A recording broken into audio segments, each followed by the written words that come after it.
Hello, my name is Brian Heil. I am the Health Promotion Coordinator at Defiance County Health Department and also serve as the Emergency Response Coordinator. I will be giving a presentation on Points of Dispensing, or POD, for staff at Defiance County Health Department. Let's start by going over what a public health emergency is. A public health emergency can be caused by a variety of incidents. This could include things such as threat of an illness or health condition. It could be caused by bioterrorism. It could be an epidemic or pandemic disease or a novel virus. And it includes highly infectious agents or biological toxins. Public health emergencies pose a substantial risk and can cause a significant number of human fatalities or incidents, causing permanent or long-term disability. Here's some examples of different types of public health emergencies. In Northwest Ohio, we often experience tornadoes, which would be classified as a natural disaster. There can also be technological disasters, which could pose damage to critical infrastructure within the area. Man-made disasters could be things such as the Boston Marathon bombing, which was a deliberate action that was taken and was intended to cause harm. PODs, or points of dispensing, are community locations at which state or local agencies dispense and administer medical countermeasures to the public.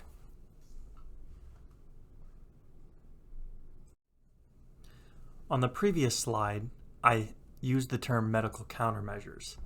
You may also see these referred to as MCM. Medical countermeasures are medicines or medical supplies that would be used to diagnose, prevent, or treat diseases that could be related to chemical, biological, radiological, or nuclear threats. Some examples of MCM include biologic products such as vaccines, blood products, and antibodies. It could be drugs that would be classified as antimicrobial or antiviral drugs. It could also be any type of device, including diagnostic tests to identify threat agents or personal protective equipment, known as PPE. When it comes to MCM dispensing, it's the ability to provide critical medical interventions to the population or an affected jurisdiction. And there is a process by which MCM must be requested. The local health department would make a request to the local EMA using a request form, and then the EMA would put that request in to the state. The purpose for going through the EMA is so that all county EMAs can send their request forms in, and the state will receive those and decide how to allocate resources from the strategic national stockpile. Now that we understand what medical countermeasures are, I'll talk a little bit about why we have a reason for a POD, or point of dispensing.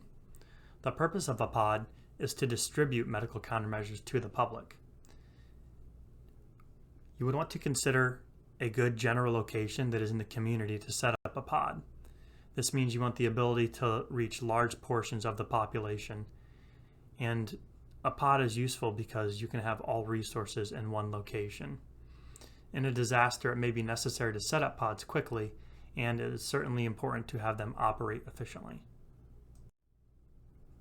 Some more considerations and action steps when setting up a POD is that you've considered security at the location. You must ensure that proper medical protocols are being followed, such as HIPAA. It is important to know that staff is well trained and ready to work the POD. There should be established modes of communication, whether this be phone, making sure there's internet access at the facility, or potentially the use of Mark's radio. There must also be a system in place to track inventory. And for Defiance County Health Department's POD plans, we have just-in-time training documents that are available, which I'll go over a little bit later. But these documents could be used for volunteers that maybe have not worked PODs before, so that a pod staff member could quickly train volunteers and go over their roles and responsibilities. Some other things include making sure there's an area for screening and intake in the pod, making sure that dispensing can occur rapidly, providing education to community members that are visiting the pod, ensuring that proper resource requests and resupply quests are followed, and ensuring there's a plan for demobilization when it's time to close the pod. Next, I'll go over a couple of different types of pods. Open pods are any points of dispensing that can be accessed by any individual with no restriction on who can receive the MCM that's being distributed. So this would be something that's simply advertised in the public. Let's say that there was a highly transmissible avian influenza virus that was going around our community. The health department could decide to set up an open pod and would release to the community the location of that point of dispensing, and anybody could attend, no matter where they live or where they work. This type of pod has its benefits, but it's also important to consider closed pods as an option. Closed pods are dispensing sites that are closed to the general public and only open to specific groups. For example, this could be staff of that agency or family of that staff, and potentially that agency's clients. Agencies that agree to be a closed pod site are responsible for distributing medication and supplies to their staff and clients.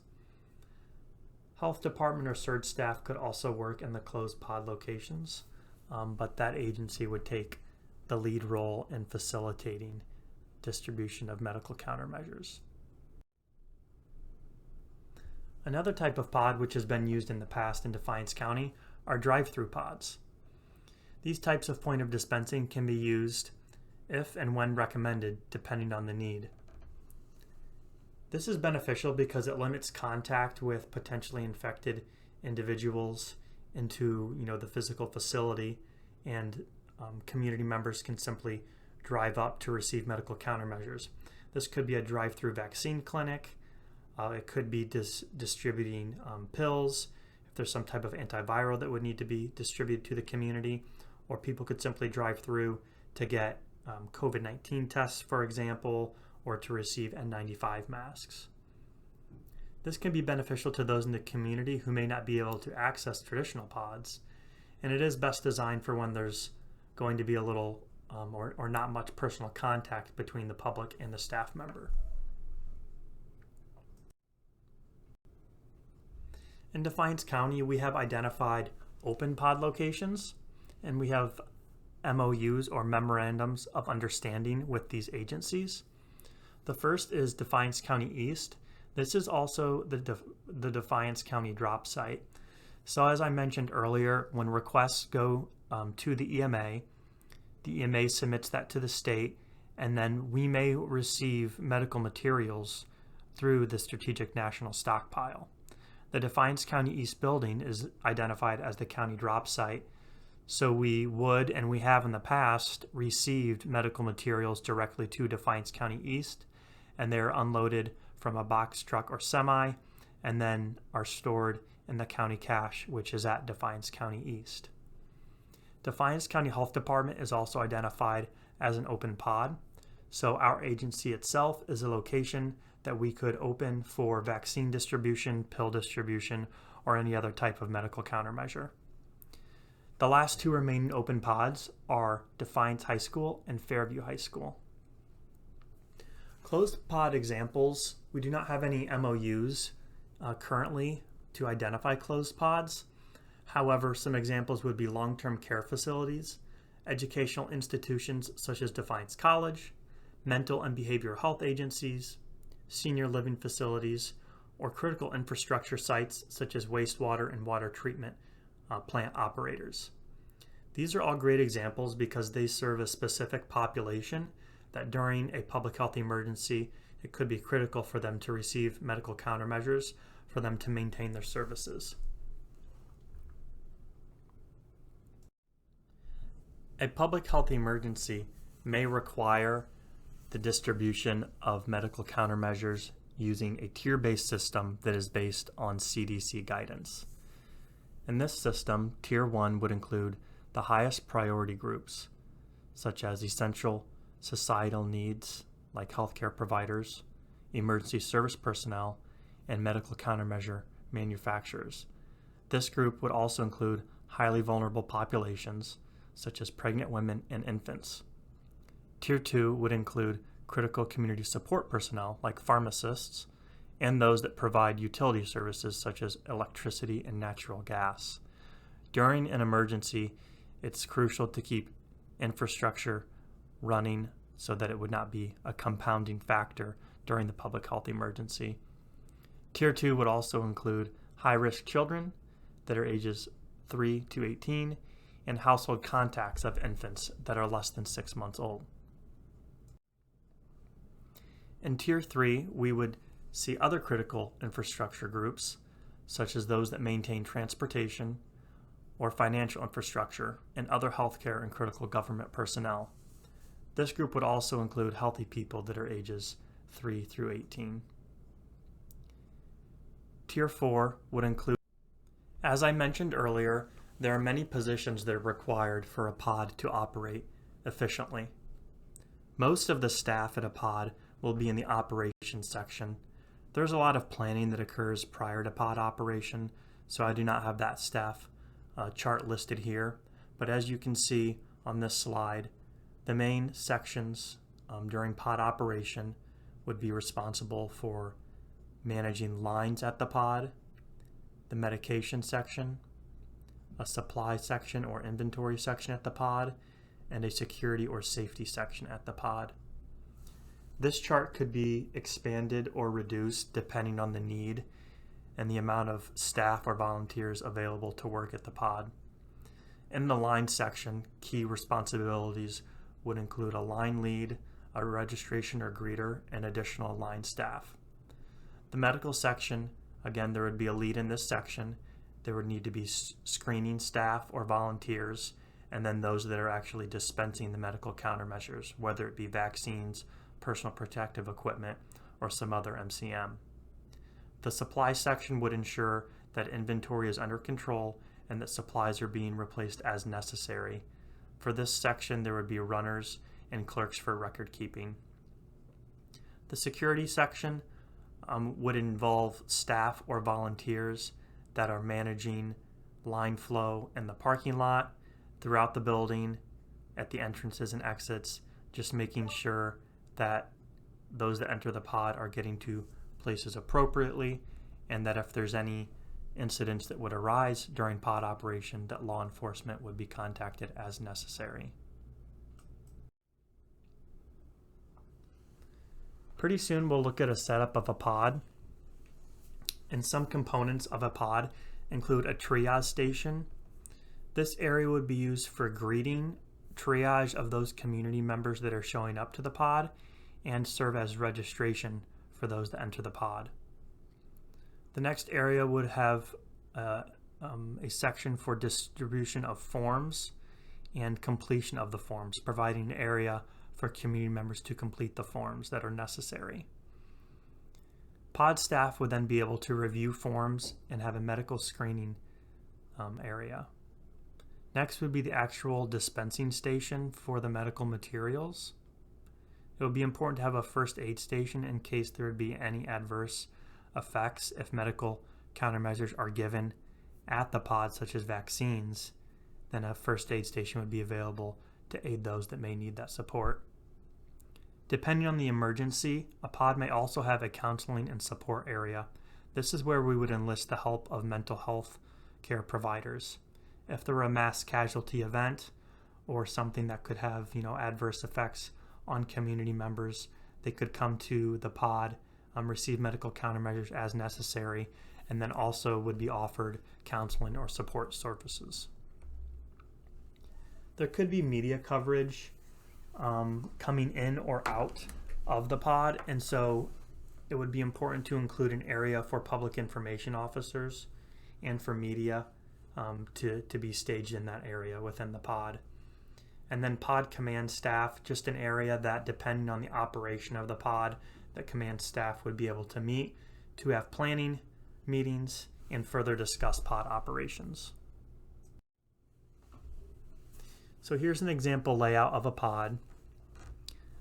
When looking at the screen, at the top left-hand side of the screen would be client entrance. And the areas that I mentioned earlier, you can see on this diagram. There's a triage area, forms distribution, an area with seating for form completion. From there, the forms would be reviewed by pod staff and a medical screening would occur. And then moving up towards the upper right-hand corner of the screen would be an area for medication dispensing or vaccine administration. Again, this could include things as well as personal protective equipment, antivirals, or any other type of medical countermeasure. The clients would then be able to exit the pod after having completed all of the steps. I mentioned some pod locations that we have earlier, and there is some thought that should be given when selecting a pod location. It's important to choose locations that are accessible to people throughout the jurisdiction. This is why schools are good pod locations, because they are evenly spaced throughout our community. We have Defiance High School listed as one, as well as Fairview. So Fairview is centrally located in the county, whereas Defiance High School resides in city limits, and the majority of the Defiance County population is in the Defiance City area. It's important to find a location that could also accommodate a surge of people. So looking at areas that have large staging areas such as gymnasiums, if a pod was set up outside, then stadiums, or any type of areas that have something that's shelter or providing additional seating for people as they're waiting to enter the pod. It is very important to consider persons that have access and functional needs when planning for and setting up a pod. When we think of the layout of our pod, we should consider how accessible the pod is to populations with access and functional needs.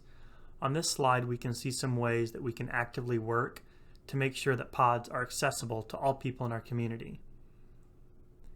This chart here comes directly from the Defiance County Health Department Medical Countermeasure Annex. It identifies different groups that should be planned for in advance. For example, persons that are hard of hearing. In a pod, there should be adequate signage that is placed at appropriate stations throughout the pod, and we would want to make sure that written materials are available for anyone who is hard of hearing. If possible, sign language interpreters should be available at the pod to help persons that are hard of hearing. Throughout the chart, we see different examples, such as using MRC staff to help persons with visual or blind impairment. When it comes to people that have a communication disorder or where English is not their primary language, the health department would use the language line as a translation service and also provide written materials in different languages as appropriate. When people are entering the pod, there should be somebody staffed there specifically that can address anyone with access and functional needs and can connect them with the proper services they need to access all of the areas of the pod.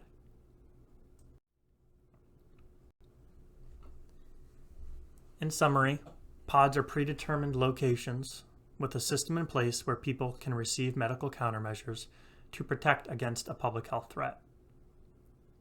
Many different types of medical countermeasures can be given at pods. This would determine the specific layout and needs of the point of dispensing. Defiance County has both open and closed pods that can be activated if needed. These pods would be staffed by Defiance County Health Department staff, potential agency staff if it is a closed pod, and would also enlist the help and support of the Medical Reserve Corps to make sure that the pods can operate as efficiently as possible. If you have any questions regarding point of dispensing training, please feel free to reach out to me at the phone number listed or email me at bheil@defiancecohealth.org. Thank you.